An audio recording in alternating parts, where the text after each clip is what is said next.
Our parenting style is actually largely guided by research because we're academics. So what is the style? We want to know the style. I think that by the time they are 30-year-old, right, anyone who cares what they did in their PSLE and O-levels is not worth talking to. It's in your interest to have that playtime. It's in your interest to have balance. Cut this portion out and send it to my wife.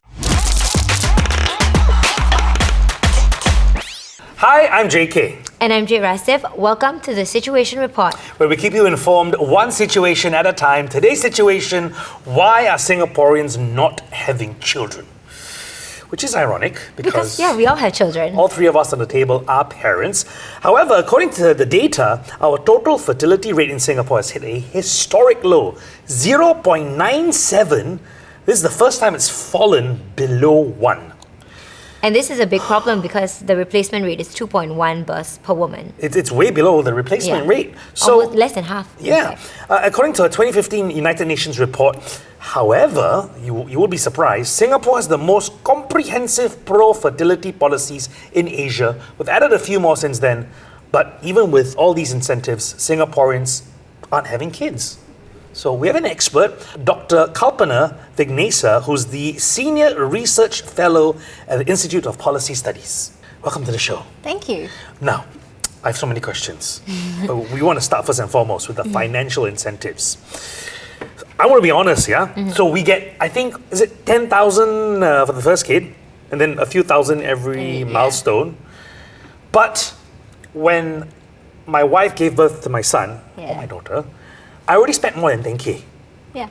So my question is, are Singaporeans not having children because of money? I mean, if we look at the data, then yes, they're saying that it's too expensive, too stressful. Those are the two top reasons that Singaporeans say that they don't want to have children. So money and stress. Yes. I can agree on both because I'm very stressed, as you can tell from my hairline, and also not enough money. But in Scandinavia, apparently, there are more incentives to have children than Singapore does. But the data shows that even though the TFR, total fertility rate, goes up, it still ends up going down. It's a lot more complex than that. So in the Nordic countries, they implemented a whole host of policies that seem to work, very comprehensive parental leave for men and women, basically covering between 11 and 16 months of your child's first 2 years. They have family allowances that go till the child reaches 18 years old. Then they have universal health care that's paid for with taxes, but it means that there isn't the anxiety of what do I do? In our context, things are different because we are, it's very obviously different. Like we have a woman gets 4 months paid maternity leave. Father now gets 1 month, but the second 2 weeks are not yet, they're still voluntary for the employer. Right. So you have to go and ask for it. So significantly less paid parental leave. Our allowances, the baby bonuses, the CDA account, they are generous, but they're all front-loaded as well. So it's, when the baby comes in the first few years of life. And then when it comes to preschool, we know that the government has been progressively trying to address the cost. And, Singaporeans, they're not going to necessarily be content sending their child to the government-funded preschool, and you have that all the way until paying nearly $4,000 a month in preschool fees. So the big question is, right, are there policies that Singapore doesn't have that the Scandinavian countries have that kind of works for them? Like what are we missing in our policies? There's no magical policy formula that's going to give us the TFR that we want. Right. So it's all very experimental because it's not just economic, it's psychological, it's cognitive, it's biological. All of these things have to kind of converge. So when we talk about policies, that's why when we talk about the Nordic countries, they implemented a whole bunch of things. It seemed to be working, and then there was a dip. Why was there a dip? The researchers who are looking at the Nordic countries, they are speculating, hypothesizing about, maybe it has something to do with social media because it kind of coincides with the dip. It's the dinks. Could it have something to do with people there's an increasing number of people who get a lot of meaning from their work. So that can kind of conflict with family life and wanting to focus on building a family, etc. In Singapore, our situation is quite different from what's going on in the Nordic countries. So right now we have 4 months for the mother, 1 month for the father. Right. And our allowances that are provided are, like I said earlier, they're front-loaded when the child is born or in the very early years. So we don't have anything that's kind of, continuing with the family as the child gets to the age of 18, 16 to 18. Is it going to work in the Singapore case? Is it going to give us a boost in our birth rates? But I think we also need to look at what we know is going on in our local context as well. I think it's very expensive because I like how she said, or what you said about how there's no, say, help after a certain age, because the first 2 years you get $1,000 every birthday, right? Yeah. And then on the third and fourth year you get happy birthday email, that's it. Which comes to the next question, right? A lot of Singaporeans find that it's not joyful to raise kids in Singapore. Okay, let me list out, yeah, the pains. So you gotta pay for a lot of stuff. You gotta compete with other parents in tuition, grades, CCAs. It's very competitive to have You children. don't have to. Oh, okay lah. But It's not. But I mean, this is a cultural question, right? Yeah. Like that, we sometimes think about it as if this is what everyone has to sign up for when you have a child. But the parents do have a choice. kiasu parenting, that's what they call it. Kiasu parenting. I think it's a big part of how we think about parenting. Like if you change what you think about parenting and what is essential, then the stress levels of parenting also change alongside with it. But that's not to say that it's easy. Right? Having kids is 99% stress, pain, headaches, but 1% joy. But that 1% you cannot replicate. Agree or disagree? Like you cannot create that 1% joy from anything else in the world. No, disagree. I don't get stressed from my son. You don't get stressed from your son at all? Zero? No, rarely. Once in a while. Sometimes Wow. it annoys me. Can we He's a train little our children? No, but you know what I mean? It's so cute. Light of my life. I'm the spoiler. He's so cute. My daughter is the opposite of that. Oh, don't let her watch this. He's so wonderful. but I would say that maybe more stressful than things like you see these dinks. You mentioned just now, dinks. What is that's dinks? Right. Okay, it's this term called dinks. Dual income people with no kids. We're dinks. We can fly business class because we don't have to pay 3/4 of the price for a kid. And you're like, oh, I hate these dinks. And then we go on holiday. But I want to be them. You go but holiday. I hate them. When you have kids, you go holiday. You can't stay in a normal room. You must have a room can fit Oh 4 my people. gosh. No, Pay not for breakfast of 4. Even that, sometimes we can't even stay in the resort. They're like, no kids. Just let you know, this show actually wants you to have children. I'm sorry. Yes. It was the light of my life, man. I understand you're a proponent of an unconventional parenting style. Share with us about this unconventional style. My husband and I are both academics. Mm-hmm. I'm a sociologist. He's a philosophy professor who studies well-being and meaning in life. Right. Not everyone's Albert Einstein. Not everyone's going to cure cancer. But a lot of people in the world can be parents. And if you are willing to give yourself over to it, then you can create a lot of meaning for your child, for yourself, and also in the relationship where between the two parents. So that's kind of the reason we became parents. We chose to have kids. But I'd say our parenting style is actually largely guided by research because we're academics. So What is do you the guys do? style? We want to know the So, style. okay, the first thing that we follow is children need a lot of unstructured play, right?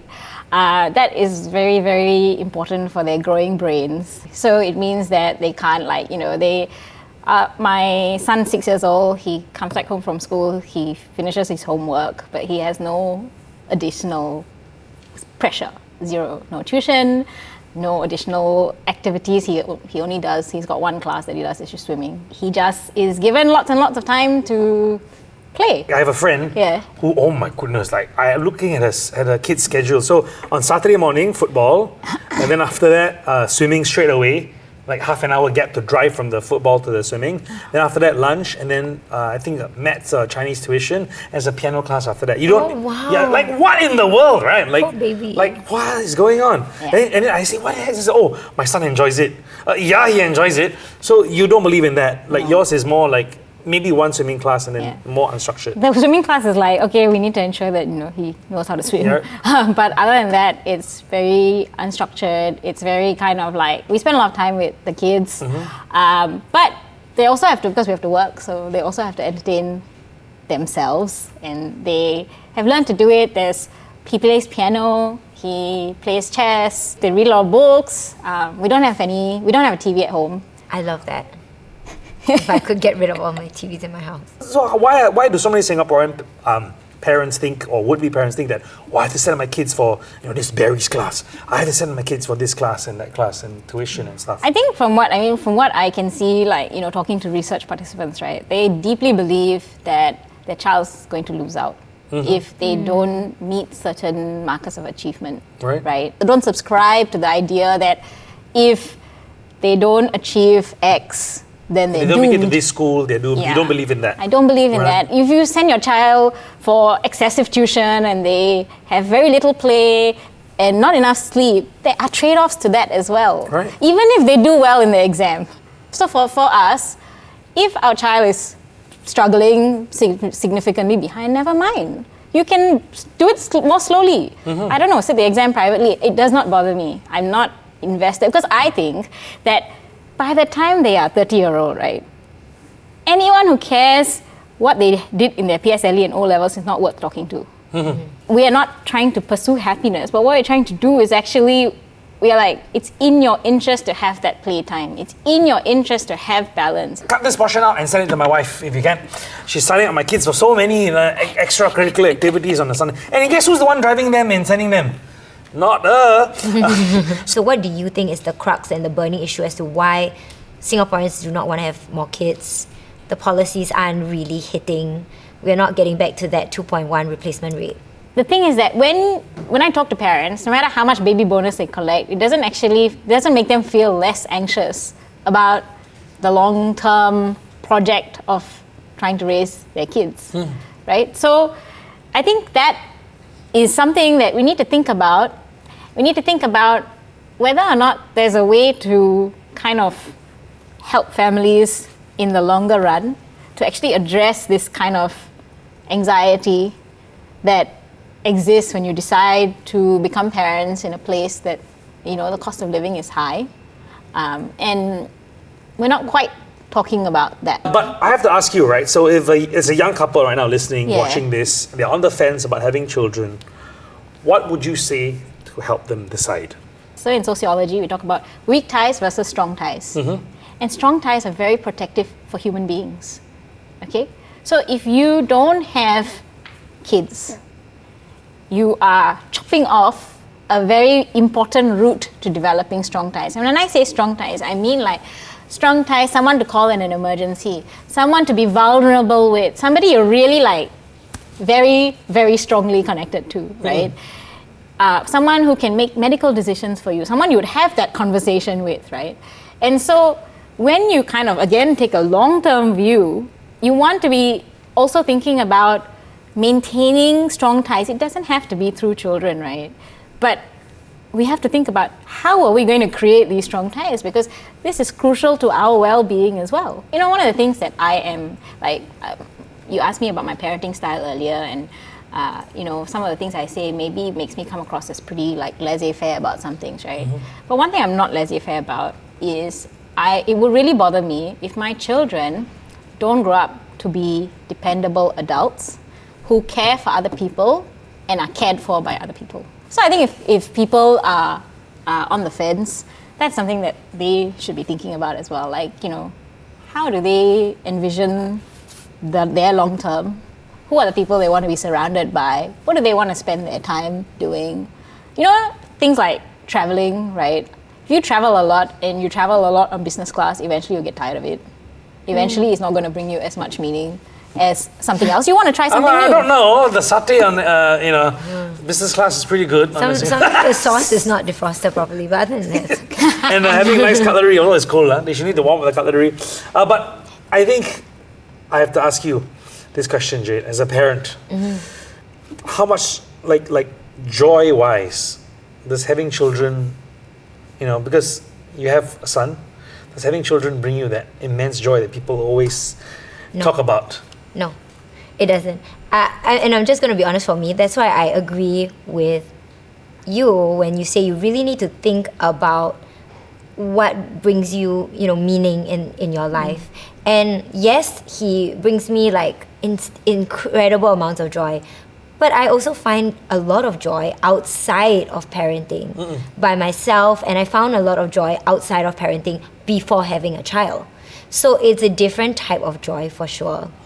But there's a lot of joy outside of having kids. But joy and meaning are very different things, Meaning actually is not just about the happy bits. It's about looking and we taught this kid to do this or have this kind of life or be a kind person or it's that kind of, it's a combination. It's got happy moments, it's got sad moments, it's got hard moments. I like that meaning, I like that. Tell my wife that too. Yeah, with that, clip this. I do hope that you will hopefully make a decision if you're on the fence of about being a parent. Thank you so much to Dr. Kalpana Vignehsa, Senior Research Fellow at the Institute of Policy Studies, for sharing. We've learned a lot. And that wraps up today's episode of The Situation Report, where we keep you informed one situation at a time. My name is JK. And I'm Jade Rasif. See you in the next episode.